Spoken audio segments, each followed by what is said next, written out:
Hello बच्चों, let's read the question. A person is not able to see near by objects clearly because a focal length of the eye lens is too great, B image is formed behind the retina, C use of convex lens has been ignored, Do it was advised, D all of the above. Now to answer this question, first we will discuss here the key concept, and here the key concept will be human eye defect. तो जब हम बात करते हैं यहाँ पे human eye defect की, तो it is produced due to the changes in the converging power of the convex lens, और जो हमारे पास यहाँ पे आई बॉल का साइज होता है उसमें चेंजेस आने की वजह से आई डिफेक्ट प्रोड्यूस होते हैं.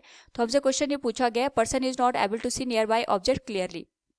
कोई पर्सन है वो नियर बाय ऑब्जेक्ट्स को क्लियरली नहीं देख पाता है.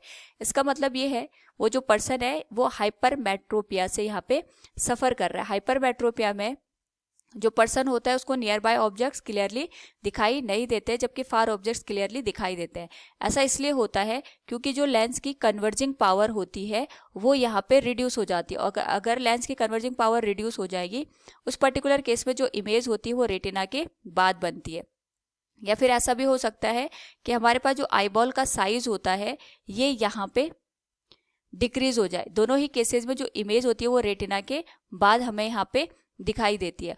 तो यहाँ पे अकॉर्डिंग टू द क्वेश्चन हमसे पूछा गया person is not able to see near by objects clearly. इसका क्या कारण हो सकता है कि पर्सन को यहाँ पे नियर बाय ऑब्जेक्ट्स क्लियरली दिखाई ना देते हो. तो focal length of the eye lens is too great. यहाँ पे हमारे पास क्योंकि कन्वर्जिंग पावर कम हो गई है, तो कन्वर्जिंग पावर जब भी कम होती है उस पर्टिकुलर केस में हमारे पास जो लेंस होता है इसकी जो फोकल लेंथ हो जाती है वो इंक्रीज हो जाती है.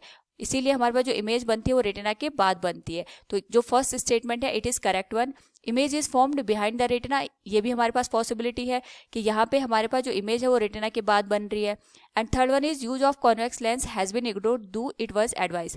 तो जो हाइपरमेट्रोपिक पर्सन होता है उसको ये एडवाइस किया जाता है कि वो यहाँ पे कॉन्वेक्स लेंस का यूज करे, क्योंकि कॉन्वेक्स लेंस का यूज करने से जो आई लेंस की कन्वर्जिंग पावर डिक्रीज होती है वो कंपनसेट हो जाती है. सो वो जो कॉन्वेक्स लेंस हमने यूज किया, ये हमारे पास यहाँ पे आई लेंस आ गया, इसकी कन्वर्जिंग पावर यहाँ पे कम हो चुकी है, जिसकी वजह से जो इमेज है वो रेटिना पे ना बन के उसके बाद बनती है. तो जब भी यहाँ पे कॉन्वेक्स लेंस यूज किया जाएगा उस पर्टिकुलर केस में पहले जो कॉन्वेक्स लेंस है ये लाइट रे को कन्वर्ट करेगा on the eye lens. After that जो हमारे पास यहाँ पे कॉन्वेक्स लेंस है आई का, it will also convert the light on the retina. ये रेटिना पे जाके सारी लाइट को यहाँ पे कन्वर्ट कर देगा. यानी जो कॉन्वेक्स लेंस है वो एक तरीके से जो आई लेंस है उसकी कन्वर्जिंग पावर को इंक्रीज कर रहा है. और अगर जिस पर्सन को हाइपरमेट्रोपिया है उसको हमने कॉन्वेक्स लेंस पहनने के लिए सजेस्ट किया है, लेकिन उसने यहाँ पे कॉन्वेक्स लेंस का यूज नहीं किया है, भले हमने उसको सजेशन भी दिया है, इसका मतलब ये भी पॉसिबिलिटी हो सकती है कि उसको यहाँ पे नियर बाय ऑब्जेक्ट क्लियरली ना दिखाई दे. तो ये भी ऑप्शन हमारे पास यहाँ पे करेक्ट हो जाएगा.